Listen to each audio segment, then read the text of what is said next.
इस English series में जो हमने फर्स्ट टॉपिक कवर किया था वो थी नाउन, और जो सेकंड टॉपिक हमें कवर करना है वो है प्रोनाउन।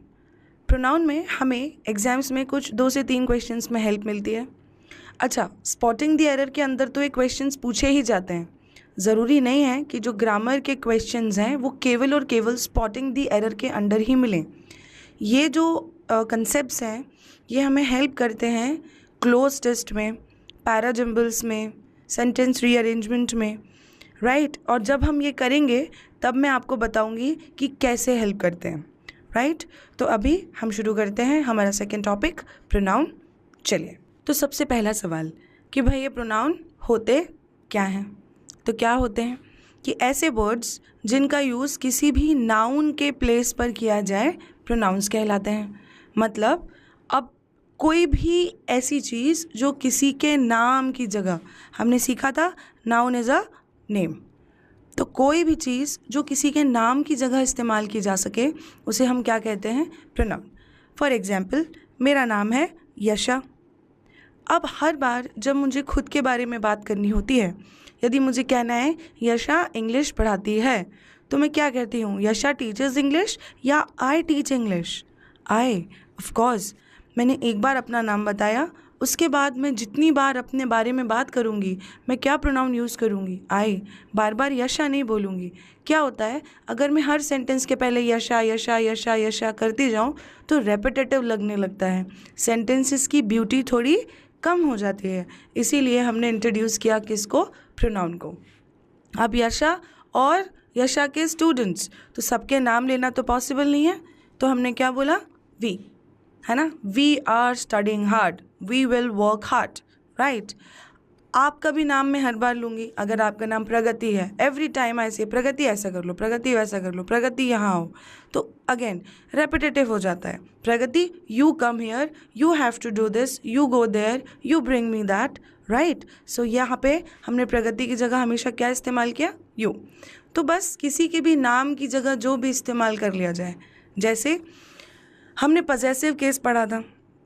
अब अगर कोई बुक आकाश की है और मैंने बोला दिस इज़ आकाश's बुक, अब हर बार आकाश's बुक, आकाश's पेन, आकाश's शार्पनर, हाँ, तो हमने क्या बोल दिया, his sharpener, his eraser, right. उसी तरीके से my book, my laptop, my window, my cupboard, right. तो ये माई भी क्या हो गया, प्रोनाउन, क्योंकि मैंने किसी के पजेसिव केस की जगह यूज़ किया। अगर मुझे खुद के लिए बोलना है, मैंने बोला दिस इज़ यशा's प्लेस, ऐसा तो नहीं बोलूँगी मैं, ये मेरा घर है, तो मैं क्या बोलूँगी, दिस इज़ माई प्लेस, यशा's नहीं बोलूँगी मैं, राइट। शी भी हम समझ गए किसी लड़की के नाम के लिए, राइट। अच्छा देखिए, दिस और दैट, जैसे मान लीजिए ये कोई बुक है, अभी मानना ही पड़ेगा, दिख नहीं रही क्योंकि बुक जैसी, तो मान लीजिए ये कोई बुक है, मैंने बोला दिस बुक इज़ योर्स। अभी यहाँ तो मैंने दिस लगाया है और बुक लगाया है, तो कौन सी किताब, ये किताब, अलग बात है। और दूसरा मैं बोलूँ सिर्फ इतना, दिस इज़ योर्स, अब मैंने बताया ही नहीं ये क्या, मैंने इशारा किया होगा ये तुम्हारी है, तो ये क्या है, बुक। तो बुक क्या है, एक नाउन। तो अगर मैंने नाउन की जगह दिस यूज़ कर लिया तो ये यहाँ पे क्या हो गया, प्रोनाउन। तो दिस क्या है, प्रोनाउन है। और यहाँ पे एडजेक्टिव है, एडजेक्टिव हम समझेंगे एडजेक्टिव के सेक्शन में। अभी आप समझिए कि अगर मेरी वहाँ पे दूर कहीं एक बॉटल रखी है और आपने बोला पास मी माई बॉटल, मुझे मेरी बॉटल पास कर दो, तो आपने बोला कौन सी, तो मैंने यहाँ से आंसर दिया दैट इज़ माइन। अगर किसी ने मेरी बॉटल उठाई ये वाली, तो मैंने बोला यस दैट इज़ माइन। सो ये दैट किसकी जगह यूज़ किया मैंने, बॉटल की जगह। बॉटल क्या है, नाउन, तो नाउन की जगह यूज़ होने वाला वर्ड प्रोनाउन, तो यहाँ पे दैट क्या है, प्रोनाउन। और अगर मैं इसको ऐसे बोलती कि दैट बॉटल इज़ माइन, तो यहाँ पे हमने दैट को बॉटल के साथ यूज़ किया, तो यहाँ पे ये एडजेक्टिव है पर यहाँ पे ये प्रोनाउन है।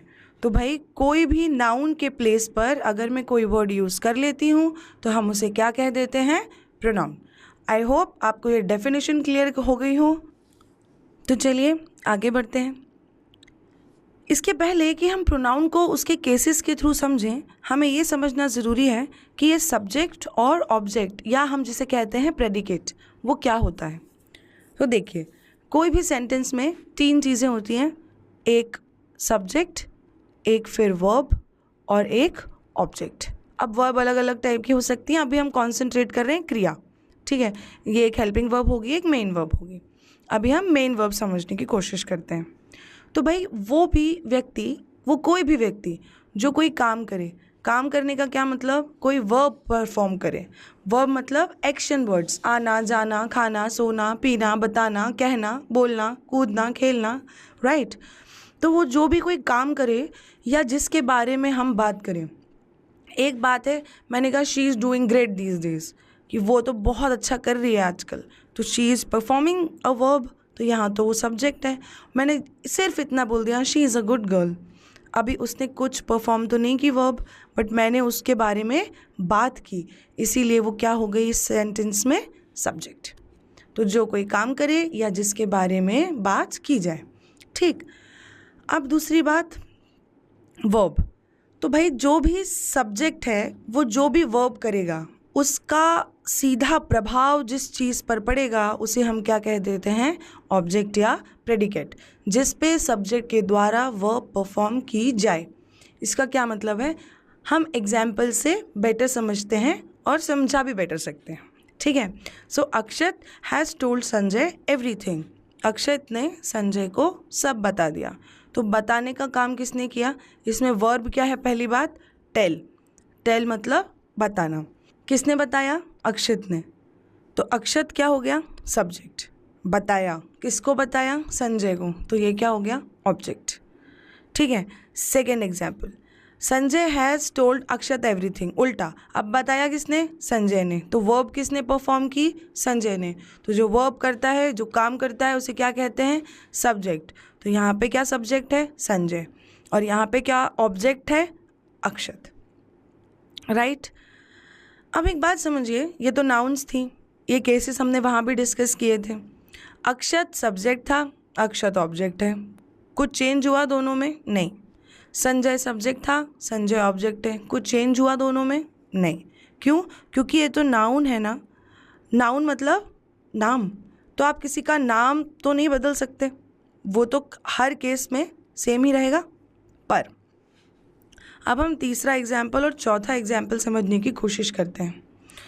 आई हैव मेट हिम यस्टरडे, है ना, मैं उससे कल मिली थी, कल मिल चुकी हूँ। अब मिली कौन, मैं, तो यहाँ पे सब्जेक्ट क्या है, आई। किससे मिली, उस लड़के से, तो वो ही, हिम क्या हो गया, ऑब्जेक्ट। एक लड़का है, कौन लड़का है, मान लीजिए अक्षत, यही है, और मैं, मेरा नाम तो यशा है ही, तो यशा मिली अक्षत से कल। यहाँ पे हमने अक्षत के लिए क्या यूज़ किया, हिम। अब मैंने बोला he had called me that day but I was busy, इसके पहले की बात है कि भैया उसने तो मुझे फ़ोन किया था, फ़ोन किसने किया था, अक्षत ने, तो वो क्या हो गया, सब्जेक्ट। किसको फ़ोन किया था, मुझे, तो मैं क्या हो गई, ऑब्जेक्ट। अब समझिए कि जब मुझे खुद के लिए, मतलब यशा के लिए सब्जेक्ट चाहिए था, तो मैंने क्या लिखा, आई, और जब मुझे ऑब्जेक्ट चाहिए था तो मैंने क्या लिखा, मी। डिफरेंस है।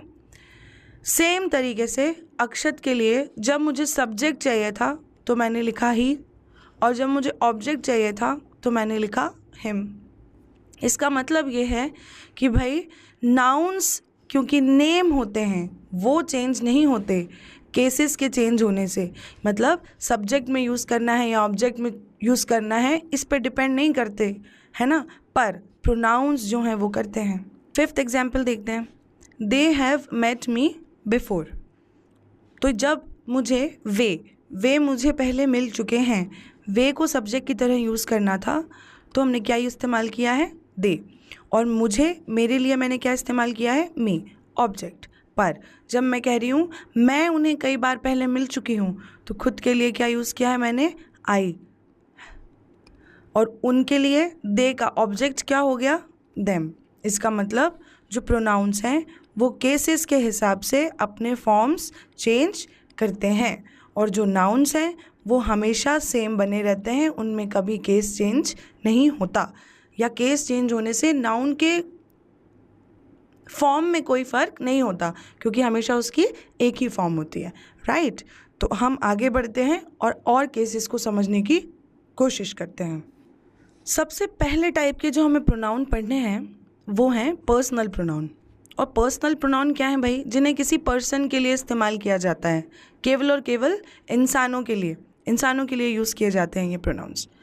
3 केस होते हैं भाई। सब्जेक्टिव मतलब जो सब्जेक्ट की तरह यूज़ किया जाए, नॉमिनेटिव, ऑब्जेक्टिव और पजेसिव। तीनों केस हम नाउन में भी समझ चुके हैं। प्रोनाउन में समझने की क्या बात है?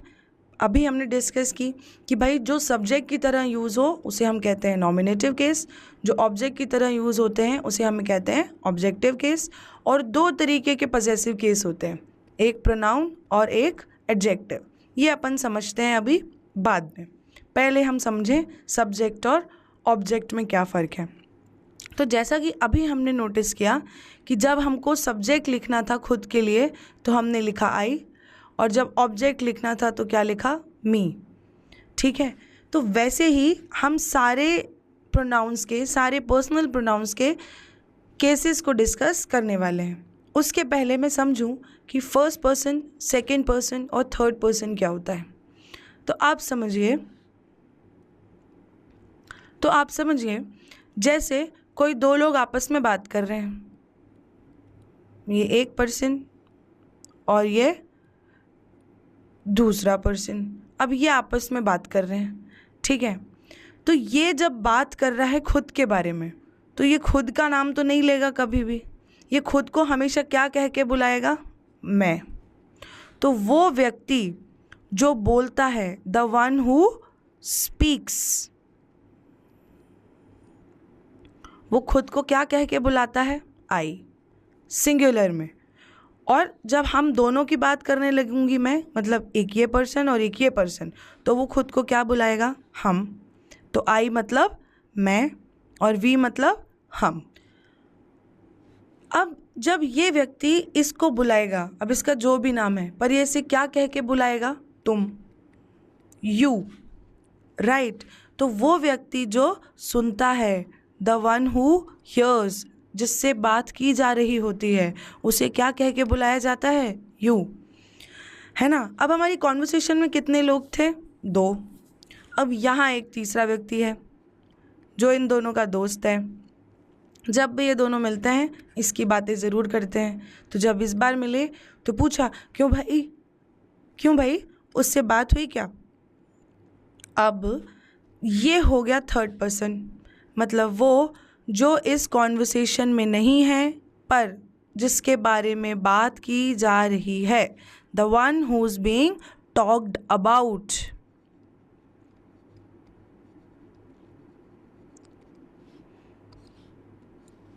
जो बोलता है वो फर्स्ट पर्सन, जो सुनता है वो सेकंड पर्सन, और जिसके बारे में कहा या सुना जाता है वो थर्ड पर्सन। तो समझिए कि फर्स्ट पर्सन तो मतलब हो गया आई और वी। सेकंड पर्सन को तो हमेशा यू ही बोलते हैं, है ना, क्योंकि सिंगुलर में भी यू और प्लूरल में भी यू। अब थर्ड पर्सन में अगर लड़का है तो ही, अगर लड़की है तो शी, और अगर कोई नॉन लिविंग चीज़ है तो इट, न्यूटर जेंडर की, या अपन जेंडर डिस्कस कर चुके, राइट। मैस्कुलिन के लिए ही, फेमिनिन के लिए शी और न्यूटर के लिए इट। और तीनों का प्लूरल एक ही है, क्या है? दे। बहुत सारे लड़के हों, दे। बहुत सारी लड़कियां हों, दे। बहुत सारी नॉन लिविंग चीज़ें हों तो भी दे। एक लड़का, 4 लड़की और 6 नॉन लिविंग चीज़ें हों तो भी दे, ठीक है। तो अब हम ये तो समझ गए कि ये प्रोनाउंस क्या हैं और केसेस क्या हैं। अब हम समझे इनके ऑब्जेक्टिव केस क्या होते हैं। तो आई मतलब तो मैं और वी मतलब हम, राइट। मैंने कहा था एकदम 0 से एडवांस तक तो हम छोटी छोटी सारी चीज़ें समझ लेते हैं। ही, शी, इट मतलब वह, तीनों का मतलब वह, और दे मतलब वे, ठीक। अब ऑब्जेक्टिव केस की बात करें तो आई का ऑब्जेक्ट होता है मी, वी का ऑब्जेक्ट होता है अस, मुझे या हमें। यू का ऑब्जेक्ट यू ही रह जाता है, तुम्हें। ही का हो जाता है हिम, शी का हो जाता है हर, और इट का रहता है इट ही। ठीक है। साथ ही मुझे याद रखना है कि दे का ऑब्जेक्ट क्या होता है, देम। जब मुझे सब्जेक्ट लिखना है तो मैं क्या लिखूंगी, दे, और जब मुझे ऑब्जेक्ट लिखना है तो मैं क्या लिखूंगी, देम। राइट। तो जो लास्ट केस हमारे समझने का है वो है पॉसेसिव केस। अब क्योंकि हमें इसे दो पर्सपेक्टिव से समझना है, एडजेक्टिव और प्रोनाउन, तो पहले हम ये समझें कि दोनों में डिफरेंस क्या है। अब समझिए, जैसे फ्रिज में कोई चॉकलेट रखी है, कौन सी, कोई तो भी अच्छी जो आपको पसंद हो, और आपके भाई ने कहा या बहन ने कहा कि ये चॉकलेट मेरी है। इसको इंग्लिश में लिखा मैंने, दिस इज माई चॉकलेट, और आप गए, आपने कहा no, don't touch it, this is mine. अब आप समझिए कि एक चीज़ होती है प्रोनाउन। प्रोनाउन का काम होता है नाउन की जगह ले लेना, मतलब या तो नाउन रहेगा या प्रोनाउन रहेगा, दोनों साथ नहीं रहेंगे, है ना। मैं आपका नाम और यू साथ नहीं बोलूँगी, मैं यशा और आए साथ नहीं बोलूँगी, राइट।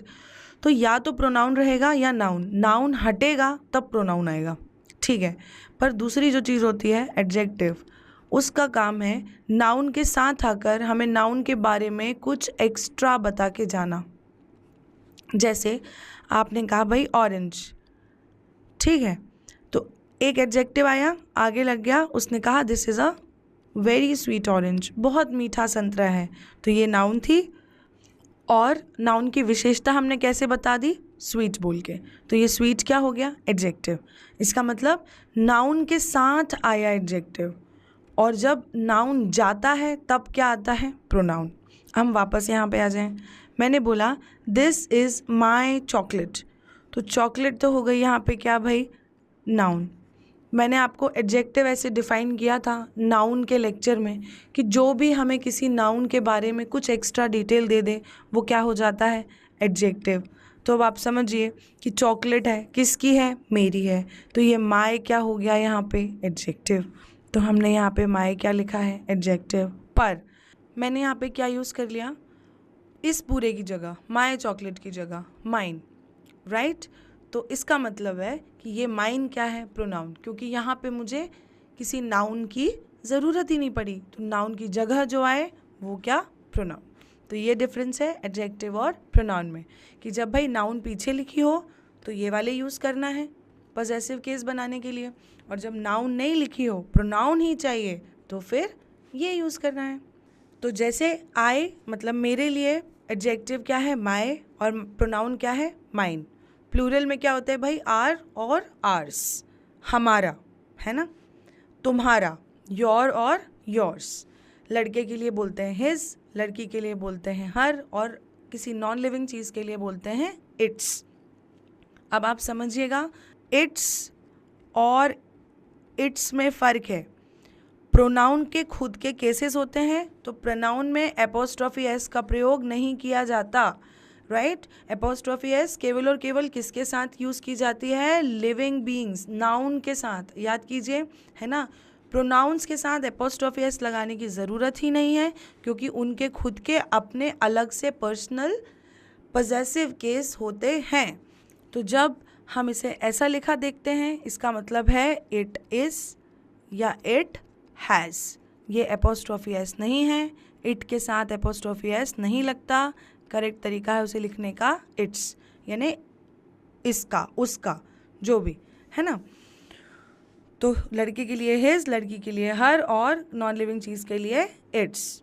और प्रोनाउन में क्या चेंज होता है, सब सेम है, बस हर का क्या हो जाता है, हर्स। सेम तरीके से दे के लिए क्या आया, देयर, और प्रोनाउन क्या हुआ, देयर्स। तो आई होप आपको ये चार्ट क्लियर हुआ हो, ये हमें नरेशन में भी बहुत काम आने वाला है, और आगे जो हम रूल पढ़ेंगे केसेस को लेके, तो वो हमें समझ में तभी आएंगे जब हमें ये चार्ट एकदम क्लियर होगा। तो चलिए अगली स्लाइड की तरफ बढ़ते हैं। तो सबसे पहला रूल कि टू बी वर्ब जो है, अभी टू बी वर्ब का क्या मतलब है?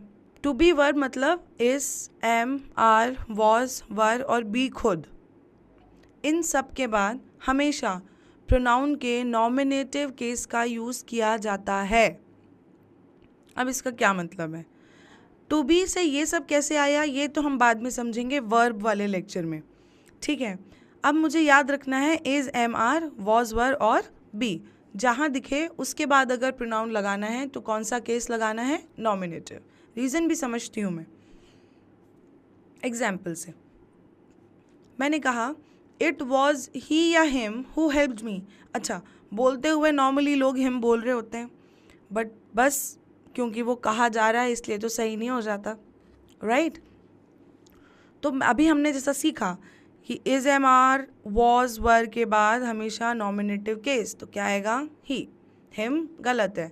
और दूसरा तरीका समझने का, मैंने कहा ये वो था जिसने मेरी मदद की, तो जिसने मेरी मदद की, मैं यहाँ पे वर्ब क्या है? हेल्प। और वो उस लड़के ने मेरी क्या की? हेल्प। तो मतलब क्या की उसने भाई? वर्ब परफॉर्म की। और अगर वर्ब परफॉर्म की तो जो वर्ब परफॉर्म करता है वो क्या बन जाता है? सब्जेक्ट। जो सब्जेक्ट होता है उसे किस केस में लिखते हैं? नॉमिनेटिव में। इसीलिए हिम नहीं ही, क्योंकि उसने कुछ काम किया, उसने वर्ब परफॉर्म की, और जो वर्ब परफॉर्म करता है वो क्या कहलाता है? सब्जेक्ट। और सब्जेक्ट को किस केस में लिखते हैं? Nominative. Simple. It was them या दे हु ओपन द डोर। अब उन्होंने क्या किया? ये वो थे जिन्होंने डोर खोला। डोर खोला मतलब वर्ब परफॉर्म की। अगेन आप क्रोनोलॉजी समझिए, राइट? तो वर्ब परफॉर्म की, वर्ब परफॉर्म कौन करता है? सब्जेक्ट। और सब्जेक्ट के लिए कौन सा case? Nominative. It was they who opened the door. हमने सब सेल्फी ली भाई अपनी, हम सब ने ली और अपलोड करी इंस्टाग्राम पे, फेसबुक पे ना, जब बचपन में चल रहा था ये सब। Hey guys this is me, this is me नहीं, this is I.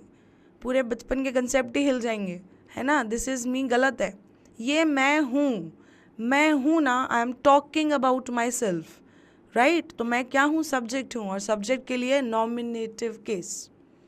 Simple enough. Is, am, are, was, were के बाद हमेशा नॉमिनेटिव केस का यूज़ किया जाता है। तो चलिए सेकेंड रूल की तरफ बढ़ते हैं कि भाई ऑब्जेक्ट के लिए हमेशा ऑब्जेक्टिव केस का यूज़ किया जाता है। तो ये तो डेफिनेशन ही है भाई ऑब्जेक्टिव केस की, है ना? तो बस हमें समझना है कि हम कहीं मिस्टेक ना करें कि कहाँ सब्जेक्ट है और कहाँ ऑब्जेक्ट है, बस उसके लिए थोड़ी प्रैक्टिस हो जाए। तो ये मैंने 3 एग्जाम्पल्स ऐड किए हुए हैं, जैसे the sweets are to be distributed among you, him and me. मतलब तुम में, मुझ में और उसमें, हमको ये स्वीट्स आपस में बांटनी है, ठीक है? तो यहाँ पे सब्जेक्ट तो स्वीट्स हैं, बट कौन रहा है भाई? स्वीट्स बच रही हैं। किस में बच रही हैं? यू, हिम और मी में। तो ये सब तीनों किस केस में यूज़ हैं? देखिए ऑब्जेक्टिव केस में।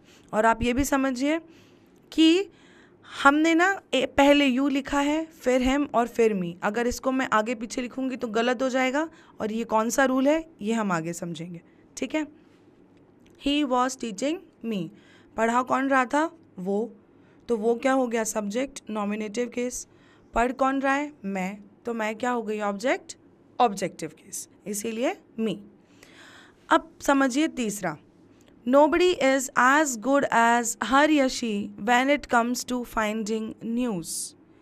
कि कोई भी उसके जैसा नहीं है जब न्यूज़ फाइंड करने की बात आती है। तो कोई भी वैसे नहीं कर पाता जैसे वो करती है। तो आप समझ रहे हैं वो क्या करती है? न्यूज़ फाइंड करती है, वो कोई वर्ब परफॉर्म करती है, और यहाँ पे शी आएगा, हर नहीं आएगा। फिर से समझिए, आप ट्रांसलेशन से समझ सकते हैं कि कोई भी उतना अच्छा नहीं कर सकता जितना कि वो। तो वो कुछ काम कर रही है जितना कि वो अच्छा कर सकती है, राइट? इसीलिए यहाँ पे नॉमिनेटिव केस, और यहाँ पे क्या करेक्ट है? शी। आई होप आपको ये 2 रूल क्लियर हुए हों। तो चलिए अगली स्लाइड की तरफ बढ़ते हैं। थर्ड रूल तो भाई बहुत ही सिंपल है, कहता है कि लेट, लाइक और बट तीनों अगर वर्ड कहीं सेंटेंस में इस्तेमाल हुए हैं तो आगे कौन सा केस यूज़ होगा? ऑब्जेक्टिव। जैसे कि let me paint for you, let I नहीं। अच्छा, क्यों ऐसा होता है कि लेट का इस्तेमाल हम तब करते हैं जब हम सामने वाले से कह रहे होते हैं कि ऐसा करने दो, तो करने कौन देगा? वो सामने वाला person, the other person, right. तो सब्जेक्ट तो वो हो गया, अब वो करने देगा तो मैं करूँगी, है ना। तो मैं क्या हो गई? ऑब्जेक्ट। लेट मी गो, करेक्ट। तो लेट के बाद हमेशा क्या होता है? Objective case use. आई गलत हो जाएगा। She wants to be like them, they नहीं, लाइक के बाद ऑब्जेक्टिव केस। अगेन आपको याद रखना पड़ेगा कि कौन सा नॉमिनेटिव केस है, कौन सा ऑब्जेक्टिव, ठीक है। अब है थर्ड वाला, every one is welcome here but he या हिम। तो अगेन बट के बाद ऑब्जेक्टिव केस, इसीलिए हिम, राइट। तो बहुत सिंपल है ये तो, लेट, लाइक और बट के बाद ऑब्जेक्टिव केस का यूज़ किया जाता है, याद रखने की चीज़ है। अब बढ़ते हैं रूल नंबर 4 की तरफ। तो भाई फोर्थ जो हमारा रूल है वो कहता है कि जो भी ऐसे फ्रेजेस होते हैं ना, as good as well as soon as beautiful as, उनके बाद ना नॉमिनेटिव केसेस भी लग जाते हैं और ऑब्जेक्टिव भी। आपको समझना पड़ेगा कि किस केस की ज़रूरत है। जैसे अभी ऐसा हमने एक सेंटेंस डिस्कस किया है ना, when it comes to writing poetry no one is as good as she, कि जब पोएट्री लिखने की बात आती है कोई भी उतना अच्छा नहीं है जितनी कि वो है। तो वो है, वो पोएट्री लिखती है, इसीलिए नॉमिनेटिव केस और she. In studies she is as good as he, correct. But अब ये दो सेंटेंस देखिए, मैंने कहा she respects him as much as me और she respects him as much as I. तो डिफरेंस किसका है? मी और आई का। और मैं आपको पहले ही बता दूं कि ये दोनों सेंटेंस सही हैं, दोनों का मतलब अलग है। इसका क्या मतलब है? यही हम सीख रहे हैं कि as much as well as soon as के साथ दोनों केसेस सही हो सकते हैं, मीनिंग क्लियर होना चाहिए, ठीक है। दोनों का डिफरेंस क्या है? मैंने कहा वो उसकी इज्जत करती है। अब देखिए यहाँ पे दो सब्जेक्ट है मेरे पास, एक तो शी है और एक यहाँ पे शी के साथ आई है, और यहाँ पे दो ऑब्जेक्ट हैं, एक हिम और एक मी। तो मतलब इज्जत कौन कर रहा है यहाँ पे? अकेली लड़की। किस किस की कर रही है? हिम की और मी की। तो मैंने कहा वो उसकी उतनी ही इज्जत करती है जितनी की मेरी, इसका मतलब ये है। और यहाँ पे इज्जत करने वाले दो लोग हैं कि वो उसकी उतनी ही इज्जत करती है जितनी कि मैं करती हूँ। तो यहाँ पे सब्जेक्ट कितने हो गए? 2, शी और आई, और ऑब्जेक्ट कितना हो गया? 1। तो बस सेंटेंस का मीनिंग सही डिलीवर होना चाहिए। अदरवाइज जैसे यहाँ पे एक फिक्स्ड रूल था कि लेट के बाद हमेशा ही ऑब्जेक्टिव केस लगेगा, वैसे ही ये सारे फ्रेजेस के बाद दोनों केसेस सही हो सकते हैं। आपको अपनी बुद्धिमत्ता से डिसाइड करना होगा कि कौन सा केस मीनिंग के तरीके से सही बैठ रहा है। तो आई होप आपको ये क्लियर हो गया हो। तो हम बढ़ते हैं अगले स्लाइड की तरफ और अपने 5th रूल की तरफ। जो नेक्स्ट रूल है वो कहता है कि एक सीक्वेंस है प्रोनाउंस को लगाने के लिए, क्या? 2, 3 और 1, जो कभी ब्रेक नहीं होना चाहिए। आपको याद है शुरू में मैंने कहा था कि ये हमेशा ऐसे लिखा जाना चाहिए, यू, हिम एंड मी। एक आगे क्वेश्चन था जिसमें मैंने आपको ये सीक्वेंस ध्यान से देखने को कहा था, वो इसीलिए क्योंकि पहले हमेशा सेकंड पर्सन लिखा जाता है, फिर थर्ड पर्सन और फिर फर्स्ट पर्सन। ऐसा क्यों? क्योंकि मैं पोलाइट पर्सन हूँ। पोलाइट हूँ एज इन मैं सामने वाले को खुद से ज़्यादा इंपॉर्टेंस देना चाहती हूँ। तो पहले जो मेरे सामने है, मतलब सेकंड पर्सन जो सुन रहा है, मैंने उसका नाम ले दिया या उसके लिए जो प्रोनाउन है वो यूज़ कर दिया। फिर वो जो नहीं है, मतलब थर्ड पर्सन, फिर उसका नाम दे दिया, और लास्ट में रखा मैंने किसको? खुद को। क्यों? क्योंकि मैं पोलाइट हूँ, दैट्स इट। तो देखिए जैसे मैंने कहा I, you and he are good friends, तो ये गलत हो गया। क्यों? क्योंकि पहले कौन सा पर्सन आना चाहिए? सेकंड। तो मतलब पहले क्या आएगा? यू, फिर क्या आएगा? थर्ड पर्सन मतलब ही, और लास्ट में क्या आएगा? आई। तो सीक्वेंस होगा you, he and I are good friends, ठीक है। You and I will help each other, एकदम correct. You and I will help each other. अब इसमें क्या है, एक छोटा सा एक्सेप्शन है, इसको याद रखिएगा, इम्पॉर्टेंट है कि वैसे तो प्रोनाउंस का क्या होता है सीक्वेंस 2, 3 और 1, पर यदि कोई क्राइम हो जाए, यदि हमको किसी से सॉरी बोलना हो, कन्फेस करना हो, कोई क्राइम है ना, कन्फेशन देना हो, या कुछ बताना हो जो हमसे गलती हो गई है, या किसी भी नेगेटिव सेंस में। अभी हम कह रहे थे आई, यू एंड ही, ये तो गलत ही था। चलिए, हमने कहा you, he and I are good friends. अगर हमने ऐसे लिखा तो ये सही है, क्यों? क्योंकि ये पॉजिटिव सेंस है। पर अगर मैं बोलूँ कि तुम्हारी, मेरी और उसकी तो ना बहुत ज़्यादा लड़ाई चल रही है आजकल, और मैं यहाँ सेंटेंस बोलना चाहती हूँ कि I, you and he are not good friends, तो जब नेगेटिव सेंस हो गया ना तो ये सीक्वेंस करेक्ट है। तो जब भी कुछ नेगेटिव हो जाता है तो सीक्वेंस हो जाता है first person, second person, third person. क्यों? क्योंकि अब गलती थी तो हो ही गई, और अगेन क्योंकि मैं पोलाइट हूँ, है ना, तो मैं गलती किस पे लेना चाहूँगी? खुद पे, फर्स्ट पर्सन पे, इसीलिए आई सबसे पहले। तो रूल क्या था हमारा? 2, 3, 1, तो हमने ये फर्स्ट पर्सन को कहाँ उठा के रख दिया? सबसे पहले, राइट। तो जैसे देखते हैं हम एग्जाम्पल्स। तो us, you and they will collaborate, तो सबसे पहली तो क्या गलती है इसमें कि अस नहीं हो सकता। क्यों? क्योंकि ऑब्जेक्टिव केस है और हमें ज़रूरत किसकी है? सब्जेक्ट की। तो अस का जो सब्जेक्ट होता है वो क्या होता है? We, right. तो we, you and they will collaborate. अब ये सही हो गया। क्यों सही हो गया? क्योंकि जब भी हम प्लूरल प्रोनाउंस की बात करेंगे तब भी क्या रूल फॉलो किया जाएगा? 1, 2, 3। तो याद रखना है, कोई भी नेगेटिव सेंस हो, कोई सॉरी बोले, कोई क्राइम कर दे, कुछ कन्फेस करे, या प्लूरल प्रोनाउंस की बात हो, राइट, तो हमेशा कौन सा रूल फॉलो किया जाता है? 1, 2, 3। I and she are not friends anymore, ये देखिए वैसा ही एग्जाम्पल है। जब फ्रेंड्स होते तो बोलते शी एंड आई, अब नहीं है तो क्या बोला? आई एंड शी, और ये करेक्ट है। ही एंड आई आर सॉरी, हम अपॉलॉजी मेक कर रहे हैं, हम किसी को सॉरी बोल रहे हैं। हमने अभी एक्सप्लेन किया कि अपॉलॉजी के सेंस में क्या होना चाहिए रूल? 1, 2, 3। तो इस हिसाब से आई कहाँ आएगा? ही के पहले, और करेक्ट स्टेटमेंट होगा आई एंड ही आर सॉरी। क्यों? क्योंकि मैं ब्लेम खुद पे लेना चाहूँगी। आई होप आपको ये रूल नंबर 5 समझ में आया हो। अब हम बढ़ते हैं नेक्स्ट स्लाइड और नेक्स्ट रूल की तरफ।